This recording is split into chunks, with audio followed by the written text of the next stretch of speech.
Good evening मेरे प्यारे बच्चों। मैं Pankaj sir Krishna classes YouTube platform पे आपका स्वागत करता हूँ। देखिए बच्चों, मैं इसके पहले आपको वर्णमाला पढ़ाया था। उसमें वर्णमाला का एक पार्ट स्वर पढ़ाया था, जिसमें वो वीडियो काफ़ी बड़ा होने के कारण मैंने वहीं समाप्त किया था। अब आज स्वर के उच्चारण के बारे में पढ़ाएंगे कि स्वर का उच्चारण कैसे होता है और इसका वर्गीकरण कैसे किया गया है, उसके बारे में बताएंगे। फिर उसके बाद मेरा जो अगला वीडियो होगा वो व्यंजन से संबंधित होगा। वीडियो भले ही लंबा हो रहा है, लेकिन मैं सारे मैटर को दे देना चाहता हूँ जो एग्ज़ाम से संबंधित है, कि आपको और कहीं भटकने की ज़रूरत ना हो। देखिए बच्चों, मैं एक पंक्ति के द्वारा अपनी शुरुआत करता हूँ। जो अध्यापक होता है वो सड़क की तरह होता है कि स्वयं तो वहीं स्थित रहता है, लेकिन अपने बच्चों को मंजिल तक पहुंचा देता है। देखिए बच्चों, क्योंकि बहुत समय हम आप अपना न नष्ट करें, अपने मुख्य मुद्दे की ओर आएँ। जो हमारा आपका आज का टॉपिक है वो टॉपिक है स्वरों का वर्गीकरण।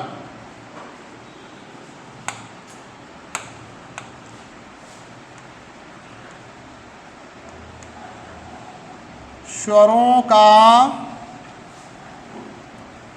वर्गीकरण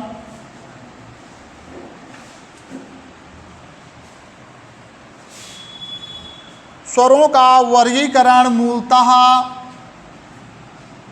5 भागों में किया गया है, जिसमें पहला भाग जो है आपका वो है भाषा उच्चारण काल के आधार पर। भाषा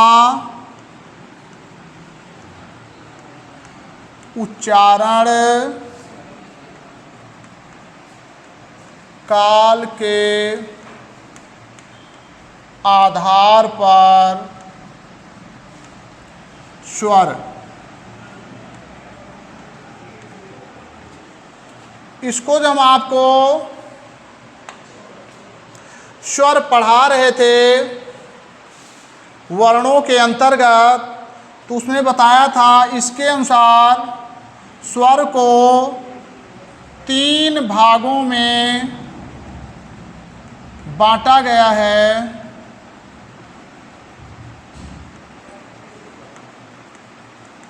तीन भागों में बांटा गया है।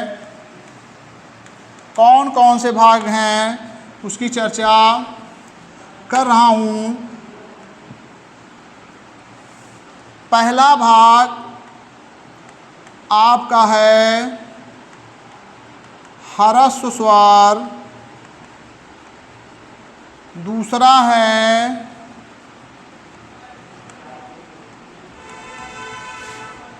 दीर्घ स्वर और तीसरा आपका है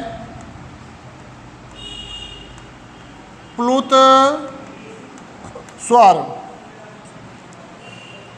इसमें चर्चाएं किए थे।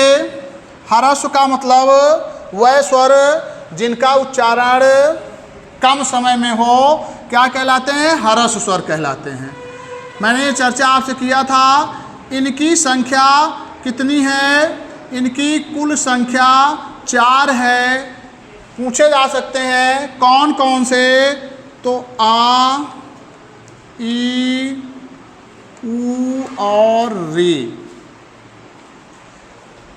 मैं ये इम्पॉर्टेंट टॉपिक है, उस पर चर्चा कर रहा हूँ। ध्यान से इन चीज़ों को देखिएगा बच्चों, कि ये चीज़ आपने पढ़ा था इसके पहले, लेकिन ये स्वरों के वर्गीकरण को 5 भागों में बांटा गया है। तो पहला वर्गीकरण ये हुआ अब दूसरा कौन सा है? दीर्घ स्वर है। दीर्घ स्वर वह स्वर होते हैं जिनका उच्चारण ह्रस्व स्वर से दुगना समय लगता है। अब इनकी संख्या कितनी है? इनकी संख्या मैंने आपसे चर्चा किया था 7 है। कौन कौन से हैं उनकी भी चर्चाएं कर दे रहा हूँ। बड़ा आ, बड़ी ई, बड़ा ऊ, ए, ओ और औ। ये आपके दीर्घ स्वर हो गए। अब तीसरा कौन सा है? प्लुत स्वर। प्लुत स्वर में इनकी संख्या मैंने बताया था, इसको त्रैमात्रिक स्वर भी कहते हैं। इनका उच्चारण दीर्घ स्वर से तिगुना समय लगता है। यानी ये आपके बताए थे एक शब्द कौन है आपका? ओम। और इनका जो चिन्ह होता है इन स्वर का, ये है आपका, ये जो 3 के आकार का होता है। आप ओम जब पढ़ोगे, मैंने चर्चा किया था कि इसको 3 गुना यानी ओम शुद्ध यही पढ़ोगे, ये शुद्ध है। अब आपको ये लगता होगा कि सर ये चीज़ें तो आपने बताया था, लेकिन बच्चों इस चीज़ को ध्यान दीजिए कि स्वर का मैं वर्गीकरण कर रहा था। उस दिन मैंने ये बताया था कि आपके स्वर कितने होते हैं, कितने भागों में बांटा गया है। आज इनका वर्गीकरण हो रहा है। अब ये तो आपने पढ़ा भाषा उच्चारण काल के आधार पर स्वर को 3 भागों में बांटा गया है। ये पहला रूप है। अब आप इसका दूसरा आधार,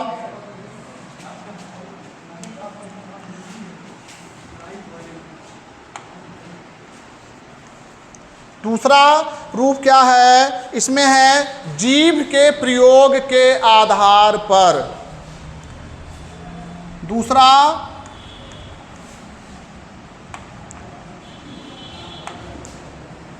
जीभ के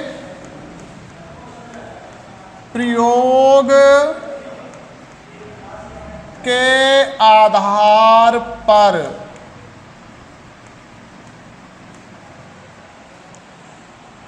जीभ के प्रयोग के आधार पर जो स्वर बोलोगे उसमें मुख्य भूमिका किसकी होगी? जिह्वा की होगी। इन स्वरों का उच्चारण करते समय सबसे मुख्य भूमिका जो है किसकी है? जिह्वा की। इसको कितने भागों में बांटा गया है? इसको 3 भागों में इसको भी बांटा गया है। कौन कौन से हैं 3 भाग? आप देख लीजिए। पहला है अग्र स्वर। पहला है अग्र स्वर और दूसरा है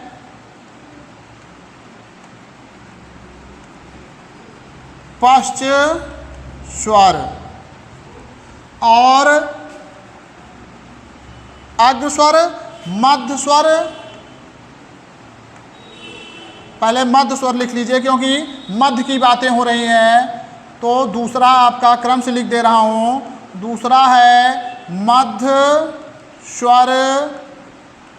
तीसरा है आपका कौन सा? पश्च स्वर।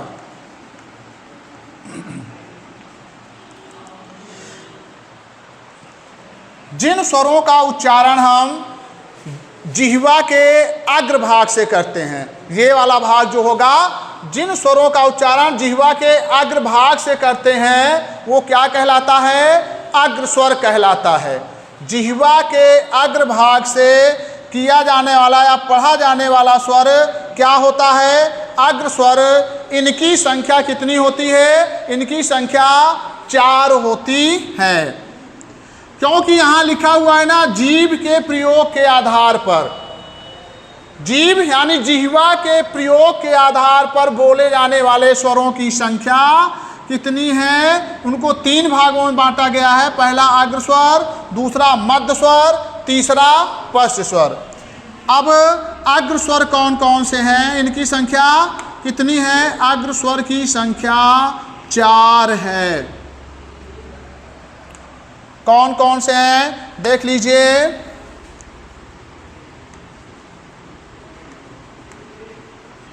इ, ई, ए, ऐ। ई और ए, ऐ। अब देखो कैसे जिह्वा के अग्रभाग से बोला जाएगा। ई, आप अगला भाग अगर अपना पीछे कर लीजिए तो ई का उच्चारण शुद्ध नहीं हो पाएगा। बाकी इसका शुद्ध उच्चारण करोगे तो ई, ए, ऐ। तो ये आपका इसीलिए जिह्वा के अग्रभाग से बोले जाने वाले स्वर हैं। कौन कौन? ई और ए, ऐ। इनकी संख्या 4 है। संख्या जरूर याद रखिएगा। इस तरह क्वेश्चन बन सकते हैं, पूछ सकता है एग्जामिनर कि इसमें निम्नलिखित में अग्र स्वर कौन से हैं। आपको विकल्प दे दिया जाएगा। बड़ा ए दे दिया गया, छोटा ए हो सकता है, ऊ हो सकता है, और एक आपका सही विकल्प यानी ई दे सकता है।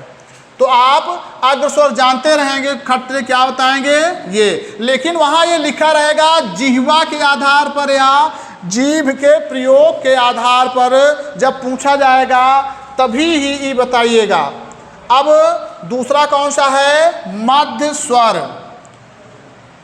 हमें आपको किस पर ध्यान देना है? जीभ के प्रयोग के आधार पर लिखे हैं, यानी जीभ के मध्य भाग से बोले जाने वाला स्वर क्या कहलाता है? मध्य स्वर कहलाता है। मध्य स्वर की संख्या कितनी है? मध्य स्वर की संख्या 1 है। वो कौन है? छोटा आ। बड़ा आ कहोगे तो नहीं होगा, आ। तो छोटा आ आपका क्या है? आपका ये मध्य स्वर है। इनकी संख्या 1 है। अब आती है बात पश्च स्वर की। पश्च स्वर की संख्या मुख्यतः 5 है।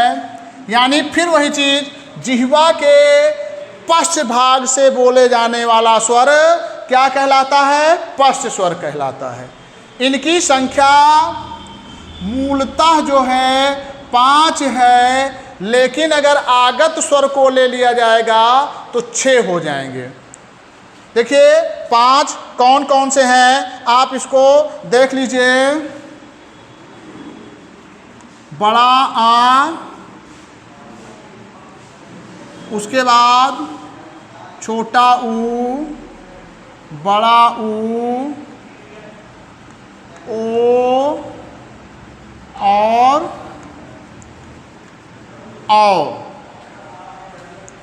ये तो पश्च स्वर हैं, लेकिन एक आपको आगत स्वर बताए थे, वो भी इसी के अंतर्गत आएगा। पश्च स्वर के अंतर्गत ही इसका भी वर्गीकरण किया गया है। ये बताए थे ना आपको, क्या है? आगत स्वर, जो डॉक्टर में प्रयोग होता है। उस दिन चर्चा आपसे किए थे इसके बारे में। अब एक ऐसे आ, फिर है ऊ, उ, ऊ, ओ, औ, आ, डॉ। पश्च पीछे से निकल आए नहीं, पश्च भाग से। तो जिह्वा का पश्च भाग से निकलने वाला जो स्वर का उच्चारण है उनकी संख्या 5 है। आगत स्वर को लेकर के एक आपका आगत स्वर हो गया, तो कितनी हो गई इनकी संख्या? 6 है। अगर आप ये कंफ्यूज ना होइए कि सर 5 लिखेंगे कि 6, तो वहाँ आप 6 ही मारिएगा, क्योंकि आगत स्वर भी इसी के अंतर्गत आता है। ये तो आपका जिह्वा के प्रयोग के आधार पे हुआ, यानी स्वर के वर्गीकरण में दूसरा भाग हुआ। अब आप स्वर के वर्गीकरण में तीसरा भाग आपका जो है वो है मुख द्वार। किसके अनुसार है? मुख द्वार, या इसी को बोला जाता है मुख विवर। इसी को मुख विवर भी कहा जाता है। मुख विवर या मुख द्वार के अनुसार स्वरों का वर्गीकरण, स्वरों का वर्गीकरण।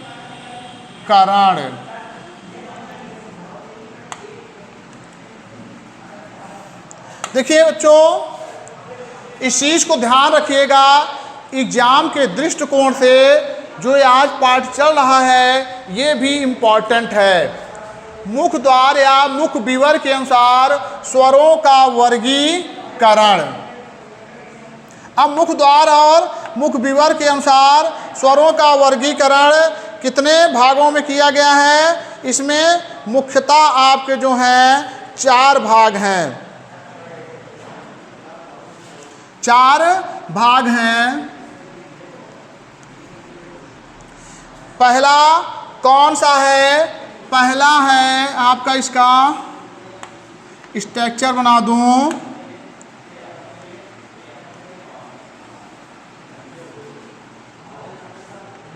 पहला आपका क्या है? विवृत स्वर। पहला विवृत स्वर। दूसरा जो है आपका अर्ध विवृत है। दूसरा अर्ध विवृत स्वर। तीसरा अर्ध विवृत हो गया। तीसरा है आपका कौन सा? संवृत स्वर। और चौथा जो आपका है वो क्या है? अर्ध संवृत स्वर है।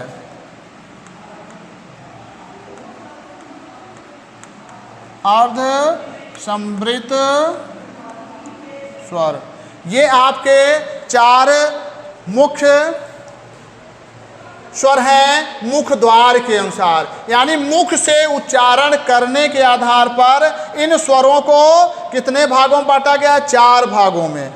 इसको देखिए, मेरे समझ से आपको मैं इसको इन शब्द को समझने के लिए थोड़ा सा, क्योंकि आप पढ़ रहे हो हिंदी, लेकिन थोड़ा सा इजी करना चाहता हूँ, क्योंकि मेरे प्यारे प्यारे बच्चे इंग्लिश को थोड़ा ज़्यादा समझते हैं, तो इसको मैं इंग्लिश में आपको दर्शा दे रहा हूँ। विवृत को आप कह सकते हो ओपन। क्या बोल सकते हो? ओपन। और अर्ध विवृत को आप बोल सकते हो हाफ ओपन। इसको हाफ ओपन। और संवृत को आप बोल सकते हो क्लोज। और अर्ध संवृत को क्या बोल सकते हो?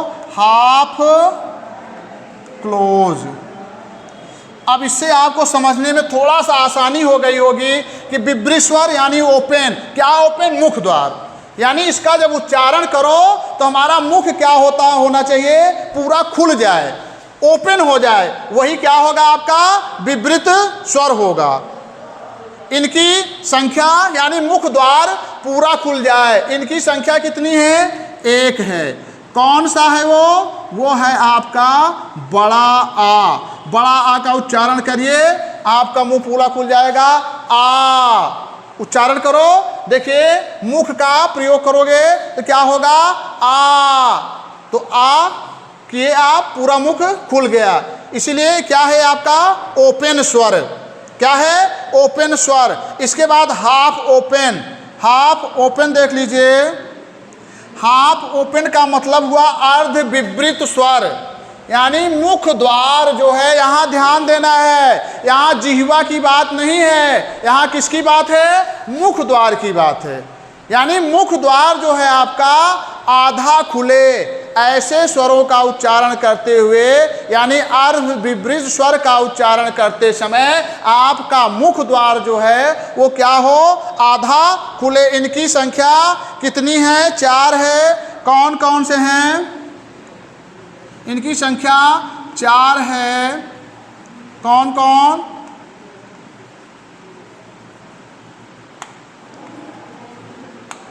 छोटा आ, छोटा आ हो गया। उसके बाद ऐ, और क्या हो गया आपका आगत स्वर। आगत स्वर ये आपका क्या है? अर्ध विवृत स्वर है। इनका उच्चारण जब करोगे आप तो कैसे करोगे? आधा मुख द्वार खुला रहे, जैसे अ, ए, उसके बाद ओ, फिर ये क्या है आपका अ। तो ऐसे स्वरों का उच्चारण करते हुए आपका मुख द्वार आधा खुला हो। अब क्या है आपका नेक्स्ट है तीसरा संवृत स्वर। संवृत स्वर जिसको आप क्लोज, यानी मुख क्या होना चाहिए? बंद होना चाहिए। क्लोज, संवृत का मतलब क्लोज। इसका उच्चारण करते समय मुख, जो मुख द्वार है आपका, ये क्या होना चाहिए? बंद होना चाहिए। इन स्वरों की संख्या यहाँ लिख दे रहा हूँ नीचे। इनकी भी संख्या 4 है। कौन कौन से हैं? छोटी ई, बड़ी ई, छोटा ऊ और बड़ा ऊ। अगर आपको विश्वास नहीं, उच्चारण करो इ, ई, उ, ऊ। इसका उच्चारण करें। देखिए मुख द्वार क्या है? क्या हो रहा है? क्लोज हो रहा है। इ, ई। अब ये सोचो कि मुख बंद करके उच्चारण नहीं हो सकता है। मुख बंद कर दोगे क्या होगा? कहीं हो रहा है? नहीं हो पा रहा है। इसलिए इसका उच्चारण आप कैसे करोगे? मुख को क्लोज करके इ, ई, उ, ऊ। तो ये आपका संवृत स्वर होगा। अब लास्ट मुख द्वार के आधार पर या मुख विवर के अनुसार आपका लास्ट क्या है? अर्ध संवृत स्वर है, जिसे आप बोलते हो हाफ क्लोज। Half close. इनकी संख्या जो है कितनी है? हाफ क्लोज की इनकी भी संख्या कौन कौन वर्ण बचे हैं? जैसे वैसे भी देख सकते हो। आ आपका हो गया, ये भी हो गया, ओ भी हो गया, आ भी हो गया, इ, ई, उ। बच क्या रहा है? इनकी संख्या 2 है। बच क्या रहा है आपका? ए और औ। ए और औ। यानी इसका उच्चारण करोगे तो मुख द्वार क्या होगा? आधा खुला हो। ए औ, ए औ। मुख द्वार क्या हो? आधा खुला हो, तो वो अर्ध संवृत स्वर होता है। ये तो आपने मुख द्वार या मुख विवर के अनुसार स्वर का तीसरा वर्गीकरण पढ़ा। अब उसके बाद स्वर के वर्गीकरण 5 हैं। चौथा आप देख लीजिए। स्वरों का चौथा भाग वर्गीकरण के दृष्टि से कौन सा है? ओष्ठ की स्थिति के अनुसार। ओठ की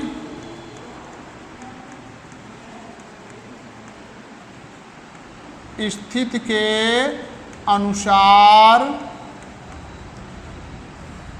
स्वरों का वर्गीकरण।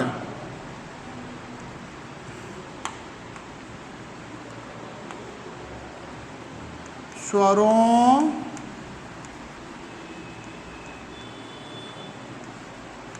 का वर्गीकरण। अब ओष्ठ, ओष्ठ यानी आपने मुख में पढ़ा मुख की भूमिका। उसके पहले आपने पढ़ा किसके अनुसार? किसके अनुसार? आप जीभ के, जीभ में जीभ की भूमिका ह्रस्व दीर्घ उच्चारण के आधार पर था कि तेज पढ़ना है, कम उसमें मात्रा लगेगा। जहाँ आपको और तेजी पढ़ना है, अधिक मात्रा रहेगा। उससे भी अधिक यानी तय मात्रिक पढ़ना है तो उससे भी अधिक आपका आवाज़ होगी। तो इसमें आपकी किसकी भूमिका है? ओठ की स्थिति के अनुसार स्वर। ओठ की स्थिति के अनुसार स्वर को 2 भागों में बांटा गया है। 2 भागों में बांटा गया है।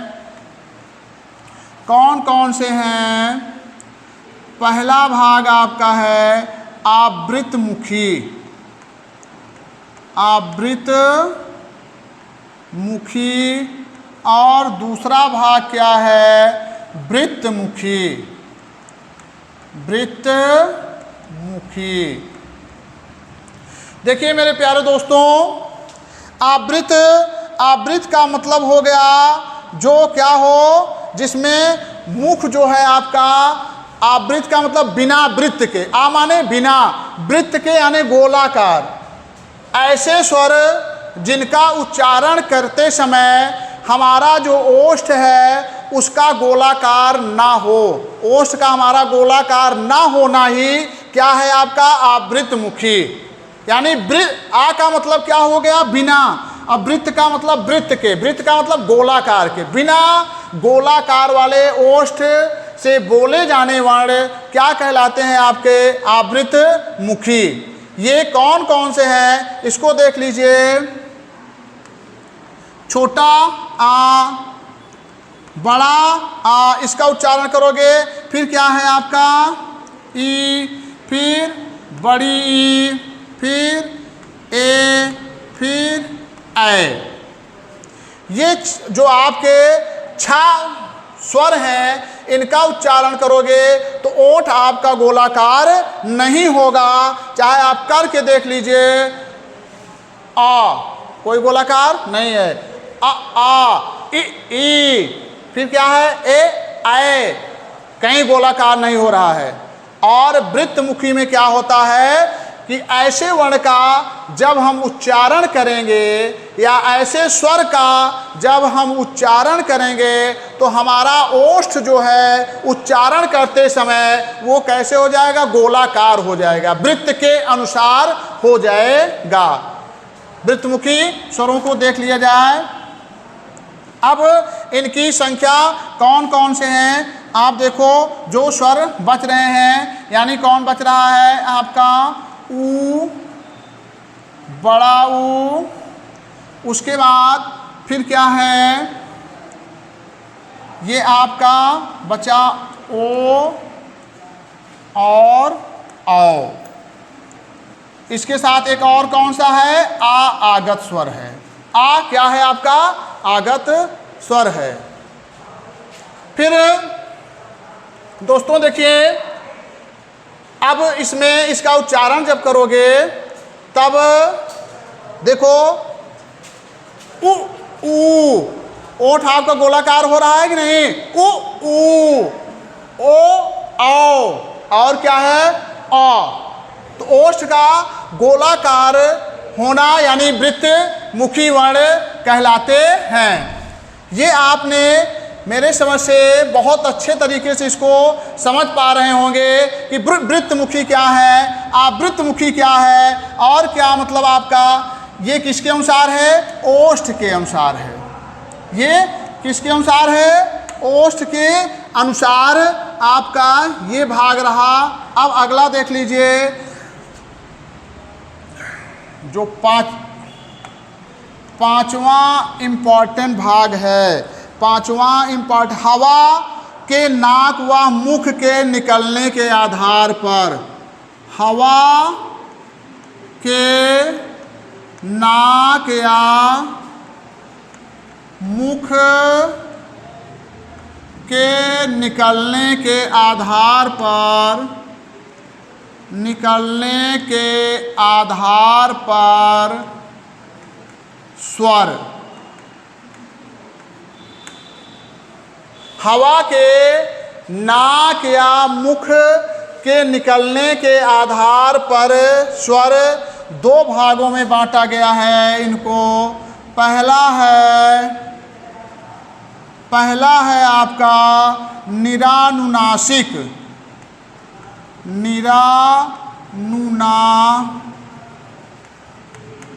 निरानुनासिक। दूसरा क्या है आपका अनुनासिक, अनुनासिक।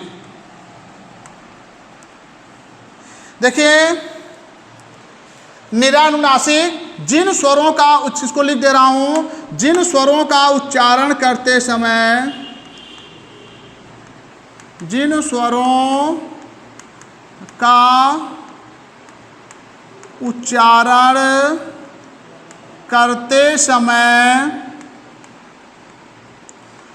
हवा केवल मुख से निकले, हवा केवल मुख से निकले वो क्या कहलाते हैं? वो निरानुनासिक स्वर कहलाते हैं। ये जैसे आप पढ़ोगे ये कौन कौन से हैं? जैसे छोटा आ, बड़ा आ और आपका ई आदि, ये स्वर क्या कहलाते हैं? आपको निरानुनासिक स्वर कहलाते हैं। केवल क्या हो, इन स्वरों का उच्चारण करते समय हवा केवल मुख से निकले, जैसे इ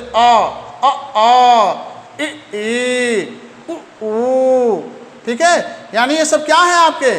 लगभग सभी स्वर ऐसे होंगे जिनका उच्चारण जब आप करोगे तो हवा केवल मुख से निकलेगी।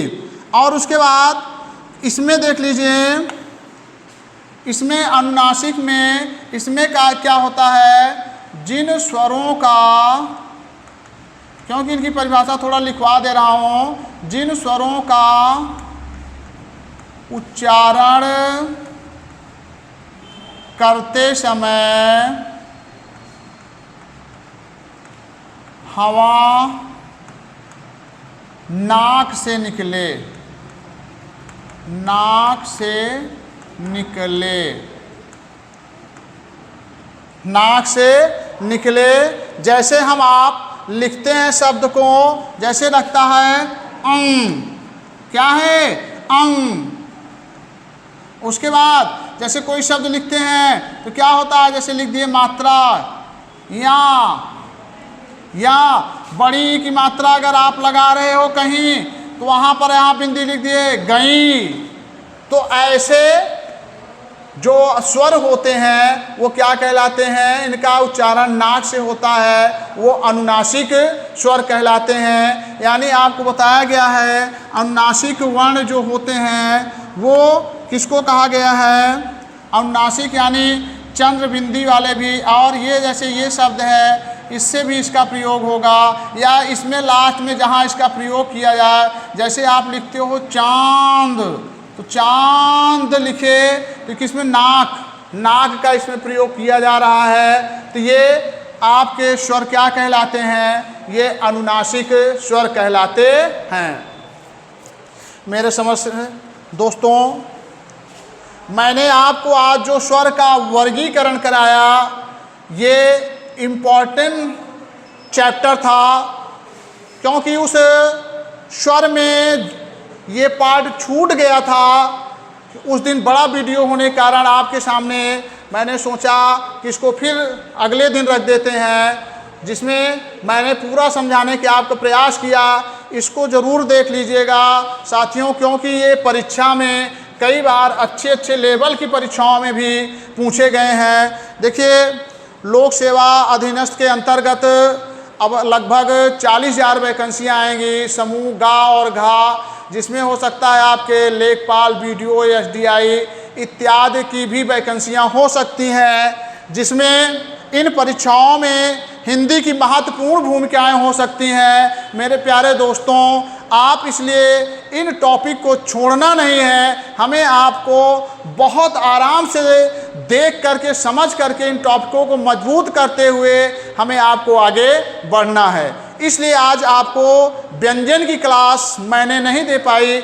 कल जो आपका मेरा अगला पार्ट होगा वो व्यंजन से ही संबंधित होगा, जिसमें आपको व्यंजन किसे कहते हैं और व्यंजन को कितने भागों में बांटा गया है, संयुक्त व्यंजन क्या होता है, दुगुण व्यंजन क्या होता है। उसके बाद फिर आपको उनके उच्चारण के अंतर्गत चर्चाएं करूंगा कि स्वर तंत्रियों के आधार पर कितने व्यंजन होते हैं या प्राणत्व के आधार पर कितने व्यंजन होते हैं, उनकी भी चर्चाएं मैं अपने क्लास में आपके सामने रखूंगा। मेरे प्यारे साथियों, बस आपका मुझे प्यार चाहिए। आप एक बार मेरे इस चैनल को सब्सक्राइब करिए, लाइक करिए और शेयर करिए, जिससे आपका ये प्यार हमारे उत्साह को दिन प्रतिदिन बढ़ाता रहेगा। बस आज आपके इतनी ही क्लास। धन्यवाद।